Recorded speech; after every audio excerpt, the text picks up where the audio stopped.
How powerful is Iran? How powerful are Iranian war machines? I'm asking these questions tonight because of concerns of an all-out war in West Asia remain as we start a new week. There has been a secret airstrike. It has set the platform for an escalation. Both Iran and Israel are silent. Is this the uncomfortable calm before the storm? Or is Iran's strategic threat game forcing Israel and its Western allies to de-escalate? We will dig deep over the next few minutes. Let's just start off with the first question. Just how powerful is Israeli defense? Reports in the Iranian media are now talking about Iran's hidden cache of deadly war machines. Reports say that on the night of April 13, Iran did not use its strongest or the most sophisticated drones and missiles. We have been telling you about weapons Iran used on the 13th of April. Let's just quickly recap here. For the overnight strike, Iran launched missiles and drones in 3 waves. In the first wave, Iran launched the Shahed 136 kamikaze drones. These fly at the speed of 185 kilometers an hour. These are noisy drones, which makes them an easy target. Iran sent these drones to distract Israeli forces, to get them caught up in trying to spot these flying weapons. In the second wave, Iran fired the long-range surface-to-surface Paveh missiles. These missiles have a range of over 1,000 kilometers. Their cruising speed is anything between 700 to 900 kilometers an hour. In the third wave, Iran fired ballistic missiles. And reports say the ballistic missiles contained micro-munition payloads, and they made it difficult for the US and Israel to intercept the incoming ballistic missiles. But with these drones and missiles, Iran was not putting its best foot forward. Iran sent Shahed 136 kamikaze drones. Tehran did not use the more advanced and the more deadly Shahed 238 drones. These drones have a speed of anything between 500 to 800 kilometers an hour. In fact, reports say these are stealth drones, and Iran chose to hide them from Israel and its Western allies. The Paveh missiles also are not Iran's best. You see, Iran has the largest and the most diverse ballistic missile arsenal in West Asia. Iran has advanced missiles, the Sajel, for example, or the Khorramshahr, even the Khyber Shakran 2, or the hypersonic Fatah series. Iran did not use any of these on the 13th of April. Why is that? To hide the potential of these weapons from Israel and the West. And where are these weapons now? Hidden in Iran's secret, deep underground facilities. And these facilities are not just difficult to detect, but also very hard to destroy. Reports in Iranian media claiming Iran's best weapons have been kept aside to be used in the eventuality of an all-out war with Israel and the US. And what are the chances such a war could break out, you ask? Well, all bets have been off since the 1st of April. Israel hit the Iranian consulate building in Damascus. Iran retaliated with an unprecedented attack. On Friday, there were reports of drones being shot down over Iran's Isfahan. And it's now Iran's turn again, it seems. Will it respond? You see, a lot happened, but it was all kept a secret. Things are only coming to the fore now. On Friday, Iran said 3 drones were shot down in Isfahan. Israel never said a word linking itself to the attack, and Iran never said much about the scale of the damage. We were told that the nuclear site in Isfahan was safe, and that's about it. Now, American officials are saying that on Friday, there was a strike on Iran. At least one Israeli missile hit Iran. This, I repeat, happened on Friday. An Israeli missile hit Iran. This missile was reportedly launched from a warplane. This warplane was reportedly far from Israeli or Iranian airspace, and the plane and the missile did not enter the Jordanian airspace. Now, these are all reports in the Western media. Iran, on its part, has chosen to play down Friday's attack.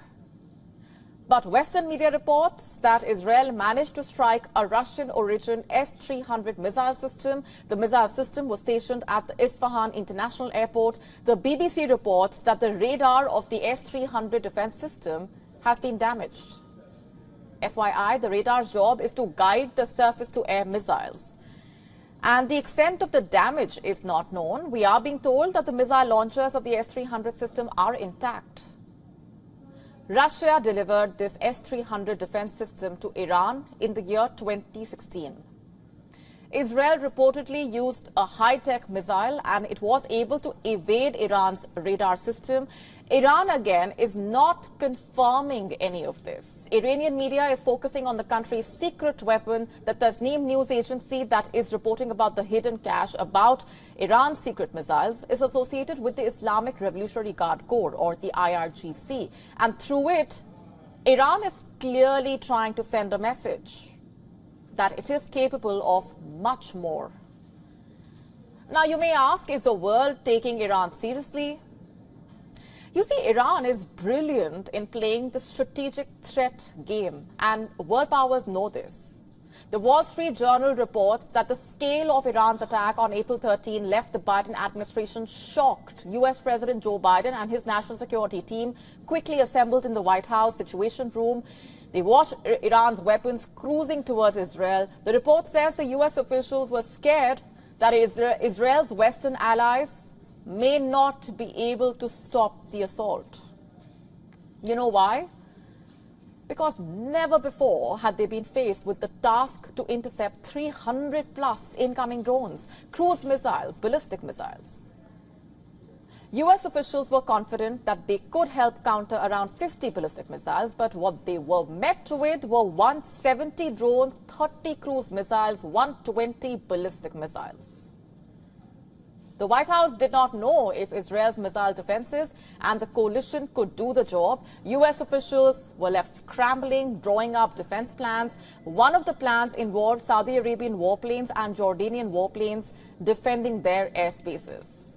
Now, Iran is talking about a secret stockpile, about deadlier weapons. Israel and the White House are taking notes. They know that an escalation will not look anything like April 13. It will be more dangerous. And which is why Israel has chosen not to risk an all-out war. Friday's strike was limited, you see. Despite his political greed, Israeli Prime Minister Benjamin Netanyahu has chosen to stop escalation with Iran, despite not stopping escalation against Palestine. Moving on to America, it is facing growing threats in West Asia. On Sunday, at least 5 rockets were launched from Iraq's town of Zumar. The attack was the first since early February to target U.S. troops when Iranian-backed groups in Iraq brought to an end a campaign that had seen regular strikes.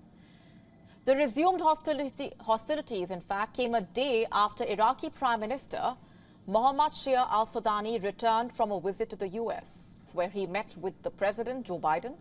A post on a Telegram group affiliated with Kataib Hezbollah said that armed factions in Iraq had decided to resume attacks after having seen little progress on talks to end the U.S.-led military coalition in the country. However, on Monday, Kataib Hezbollah said it had issued no statement claiming a return to attacks on U.S. forces. It called the earlier announcement as fabricated news. Meanwhile, a statement from Iraqi security forces accused outlaw elements of having targeted a base of the international coalition with rockets in the heart of Syrian territory. Iraqi forces launched a major search operation in the northern Nineveh province and found the vehicle used in the attack. A U.S. official, speaking on the condition of anonymity, told news agency Reuters that more than 5 rockets were fired from Iraq towards troops at a coalition base in Syria, and no U.S. personnel were injured in the attack. The same official called it a failed rocket attack. It was not immediately clear if the rockets had failed to hit the American base or been destroyed before they reached. It was also not clear if the base was the target itself. Following the attack, an aircraft from the US-led coalition in Iraq and Syria carried out a strike against the launch site. Two security forces and a senior army officer in Iraq said that a small truck with a rocket launcher fixed on the back had been parked in Zomar, a town on the border with Syria. The truck was destroyed and seized for further investigation. The Iraqi Security Media Cell, which is an official body responsible for disseminating security information, had said that its forces had launched a wide-ranging search and inspection operation targeting the perpetrators near the Syrian border and vowed to bring them to justice. The attacks came after a huge blast at a military base in Iraq on Saturday killed a member of an Iraqi security force that includes Iran-backed groups. The force commander said it was an attack, while the army said it was investigating. There were no warplanes in the sky at the time. Preparations are on in full swing for an all-out war in the Indo-Pacific. With its bases in West Asia threatened, America is busy building floating fortresses in another part of the world. The US Navy has come up with a unique plan to counter China. It involves converting oil rigs into military bases. These will be crucial in America's response to escalating missile threats in the region, especially from China. Now, here's what we know. The project involves transforming surplus oil rigs into mobile missile defense and resupply bases. It is being developed by Gibbs and Cox. The idea was unveiled at the Sea Air Space 2024 Expo in Washington, D.C. The mobile defense or depot platform concept is designed to convert oil platforms into large floating island bases. They can operate independently for over 12 months, positioned at an ideal distance from the shore. The converted platforms will potentially play a dual role. On one hand, it will enhance U.S. air defense capabilities, and on the other hand, it will aid in strike missions. These floating fortresses will have the capacity to hold up to 512 vertical launch system cells or 100 large missile launchers. This capability is about 5 times that of an existing Arleigh-class destroyer. These floating bases will have great strategic importance. It could lead to a substantial reduction in risks and costs associated with land-based defense systems. There is also a plan to use these mobile platforms to support the sustainment of the U.S. Navy's surface combatants as well as nuclear submarines. How exactly? Through an afloat-forward staging base configuration, meaning a sea base dedicated to special warfare missions. This offers the U.S. military a cost-effective solution at only 10% of the price of a new-built ballistic missile defense system. It's an ambitious project. It shows basically that the U.S. military is bridging the gap between sea and land-based capabilities in order to take on a belligerent China. Early this month, the U.S. military placed a mid-range capability missile system on northern Luzon in the Philippines as part of the joint military exercises called Salaknib 24. It is the first time since the Cold War that the U.S. deployed such a system in Asia. It's the newest Typhoon launcher, a land-based system that can fire various missiles, including the SM-6 supersonic missile with a range of about 450 kilometers. It can also fire the Tomahawk cruise missile, which has a maximum range of 2,500 kilometers. You know what this means? It means that this American missile system can cover not only the entire Taiwan Strait and the Philippines' Luzon Strait, but also the most important cities on China's eastern coast, as well as its military bases in and around South China Sea. China, of course, decried America's move in the region. Its foreign ministry spokesman Lin Jian said at a regular press briefing last week that China strongly opposes the U.S. move. Both U.S. and China are militarizing the high seas in a great power competition to dominate. China, which considers self-ruled Taiwan as its own territory, has rapidly grown to become the world's largest navy in the past decade. China has modernized and continues to modernize its navy, raising concerns that it could invade Taiwan soon. Remember, China claims most of the South China Sea, putting it in conflict with Brunei, Indonesia, Malaysia, the Philippines, Taiwan and Vietnam.